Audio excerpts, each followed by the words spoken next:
नमस्कार, अमर उजाला में आपका स्वागत है। आज हम न केवल राजनीति पे चर्चा करेंगे बल्कि आज दिन भर की जो घटनाएं हैं, जिसमें क्राइम की भी घटनाएं जो हुई हैं उस पर भी चर्चा करेंगे, जो एजुकेशन और यूथ से रिलेटेड है उस पर भी चर्चा करेंगे, हेल्थ से रिलेटेड आज जो भी घटना दिन भर की जो घटनाएं हुई हैं उन पर भी चर्चा करेंगे। आम आदमी पार्टी ने किस किस तरीके की घोषणाएँ की हैं और इसके अलावा जो है भाजपा का रिएक्शन क्या है उस पर भी, ट्रांसपोर्ट पे भी चर्चा करेंगे। तो चलिए आज अभी जानते हैं कि आज दिन भर की जो क्राइम की घटनाएँ हुई हैं उसमें कौन सी घटना जो है बहुत महत्वपूर्ण रही है। अभी आपको जो है पुरुषोत्तम वर्मा पिछले 1.5 दशक से इनका जो है क्राइम में स्पेशलाइजेशन रहा है, इनसे अभी हम बात करते हैं।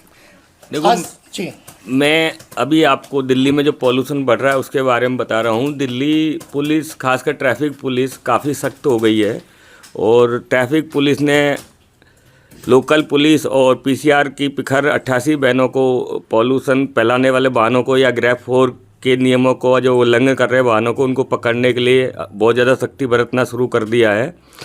88 पिखर बहनों के मैं एक ट्रैफिक पुलिस का जवान भी तैनात किया है। इसके अलावा दिल्ली ट्रैफिक पुलिस ने कल यानी कि शुक्रवार को सभी जिला पुलिस और ट्रैफिक को दो नई चालान मशीनें 200 चालान मशीनें दी हैं। दिल्ली ट्रैफिक पुलिस ने कुल 1500 नई चालान मशीनें और मंगाई हैं। अभी हम जानते हैं राजीव कुमार से, ये भी क्राइम पिछले जो है 1 दशक से भी ज़्यादा समय से जो हैं राजीव जी जो हैं ये रिपोर्टिंग कर रहे हैं। इनसे जानते हैं आज बड़ी घटना क्या है। आज की बड़ी घटना जो है नरेला में घटी है, जहाँ पे एक गैस एजेंसी के जो मैनेजर हैं उनका बैग चोरी हुआ है और इसमें बताया ये जा रहा है कि बैग में वो 8 लाख रुपया लेके जा रहे थे और बैंक में जमा करना था। तो इसमें पुलिस का क्या रिएक्शन है? पुलिस का ये कहना है कि जैसे कि इन्होंने बताया है, पीड़ित ने बताया मैनेजर ने, कि उनके आंख में कोई ज्वलनशील पदार्थ गिरा और उसके बाद उनकी बाइक से बैग लेके भाग गया। तो उससे लगता है कि शायद इनके आंख में मिर्च का पाउडर डाल के वारदात को अंजाम। और कौन सी बड़ी घटना?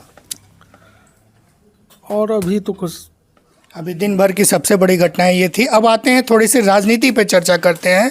आशीष सिंह हैं, आम आदमी पार्टी जो है देखते हैं और एक्सपर्ट हैं राजनीति के।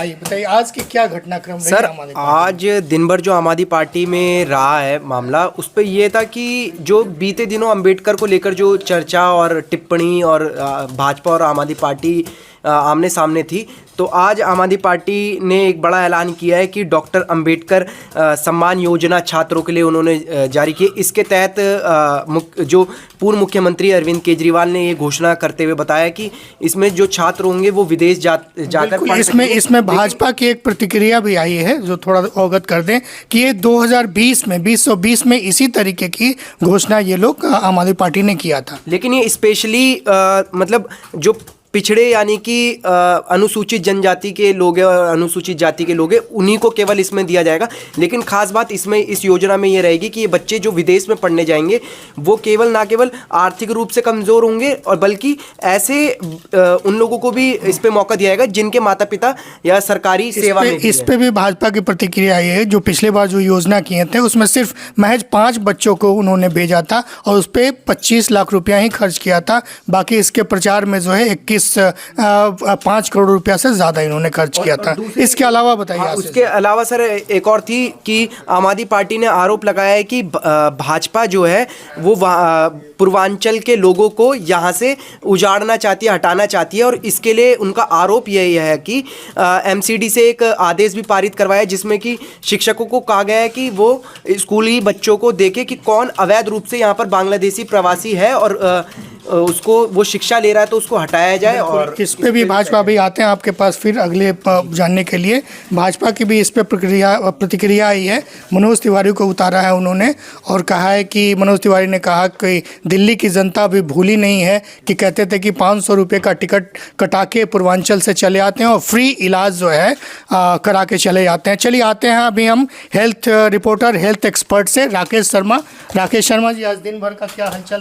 दिन भर की तो एक सबसे बड़ी घटना जो 2 सांसद आरएमएल में भर्ती थे अभी फ़िलहाल वहीं हैं और उनके स्थिति में पहले से सुधार है। और दूसरी बड़ी घटना अगर हम बात करें तो एलजी हाउस से है। एलजी हाउस में आज जो केजरीवाल के खिलाफ जो ईडी में जांच की मंजूरी दी है, एक बहुत बड़ा मामला है क्योंकि विधानसभा चुनाव नज़दीक हैं और विधानसभा चुनाव से पहले शराब का मुद्दा इस पे आतिशी की भी प्रतिक्रिया आई है कुछ। हाँ, सरकार का कहना है कि इसका कोई पेपर्स नहीं है, जबकि आज एलजी हाउस ने वो पेपर भी जारी कर दिया है। उसका पेपर भी देर शाम सामने आ गया कि दिल्ली सरकार। तो उसके बाद कोई प्रतिक्रिया अभी तक ऐसी कोई प्रतिक्रिया देखने को नहीं मिली। अगर आप दूसरी देखें कि आज शाम को एलजी जो है वो रंगपुरी पहाड़ी भी चले गए थे, तो वहाँ पर उन्होंने क्षेत्र का दौरा किया, लोगों से बातचीत करी है, तो वहाँ पर उनको पता चला कि यहाँ पर काफ़ी समस्याएं हैं। तो उन्होंने आम आदमी पार्टी की सरकार है उसको कटघरे में खड़ा किया कि दिल्ली सरकार क्या दावे कर रही थी कि यहाँ पर सुविधाएं भी नहीं। ये बड़ी घटनाएं हैं आज की।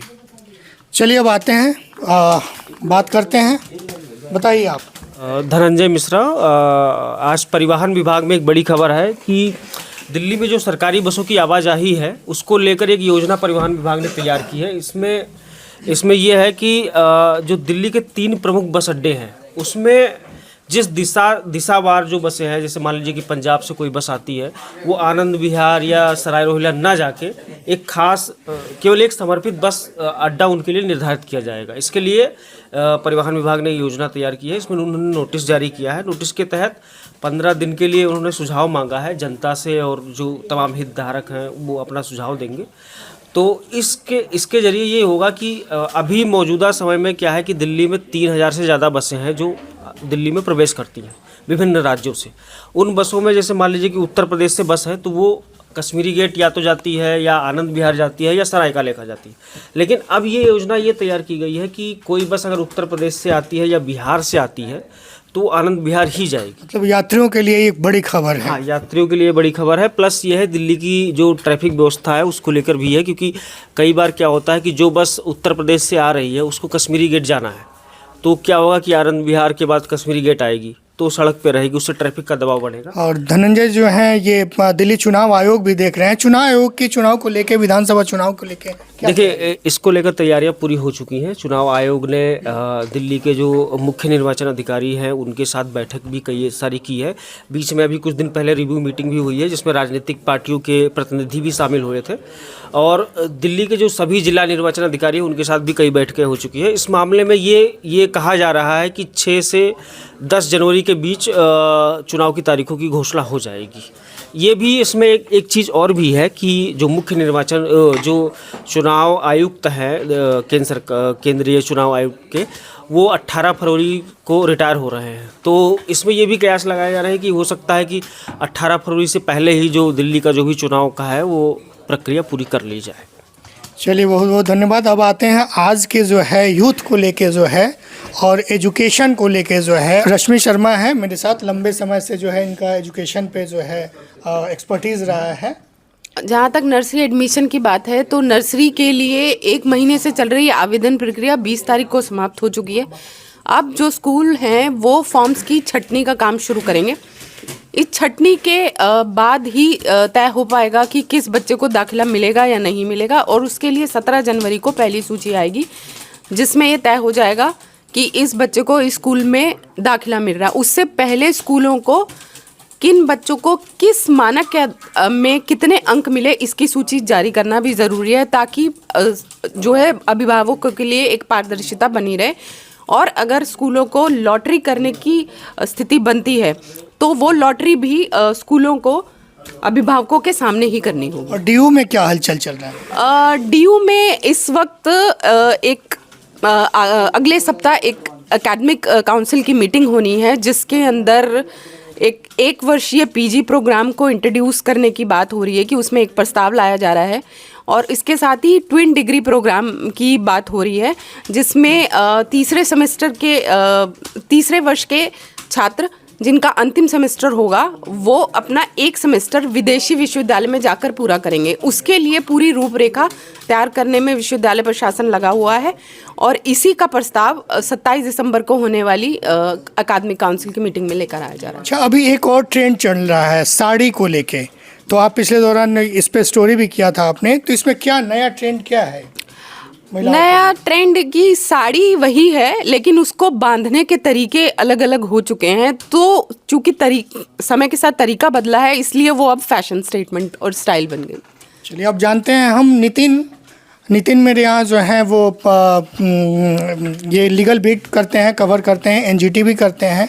तो अभी क्या है आजकल? बासुरी स्वराज को सर बासुरी स्वराज का मामला था। चलिए अब जानते हैं हम कार्की जो है यूथ सोशल मीडिया को लेके जो है बहुत अच्छी खबरें करते हैं और इनसे बात करते हैं हम, क्या है आज का ट्रेंड। कई लोग ऐसे हैं जो बाहर से ताल्लुक़ रखते हैं, लेकिन जब वो दिल्ली आते हैं तो जो किराएदार होते हैं उनसे मनमाना रेट वसूलते हैं किराए का।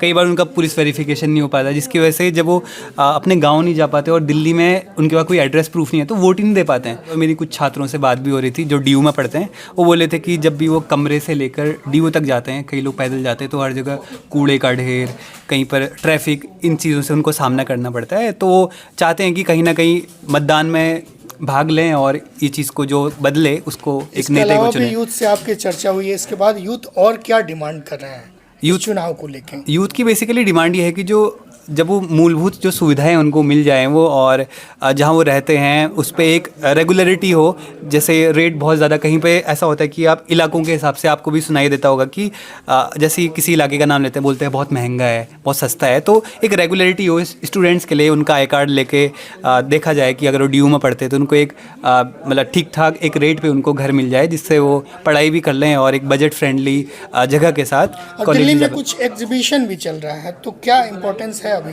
कहाँ कुछ अभी? हाँ, अभी अगले सप्ताह जो होना है, अगले सप्ताह भी कई सारी हैं, लेकिन पिछले ही दिनों साहित्य कला परिषद की ओर से एक हास्य रंग महोत्सव का आयोजन किया गया था। तो उसमें कई सारे जो थे कमेडियन थे वो आए थे और निःशुल्क था, तो वहाँ पे जन भागीदारी काफ़ी रही, फुटफॉल बहुत ज़्यादा रहा। तो जो भी युवा आए थे, और जब मैं वहाँ पे था तो कमेडियन कह रहे थे कि ऐसे मेरे को चेहरे जो हैं युवाओं के चेहरे वो नहीं दिखाई देते अमूमन।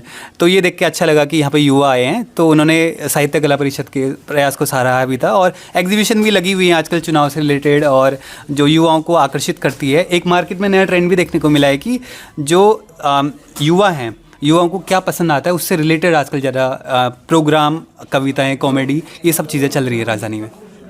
चलिए अभी तक तो न्यूज़ के बारे में जाने हम लोग। हाँ, अब तक के लिए बस इतना ही। फिर मिलते हैं कल पूरे दिन की हलचल के साथ, पूरे खबरों के साथ।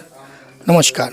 अगर आप ये वीडियो YouTube पर देख रहे हैं तो हमारे चैनल को सब्सक्राइब करें और बेल आइकन को दबाना ना भूलें। अगर आप Facebook पर ये वीडियो देख रहे हैं तो हमारे पेज को लाइक करें।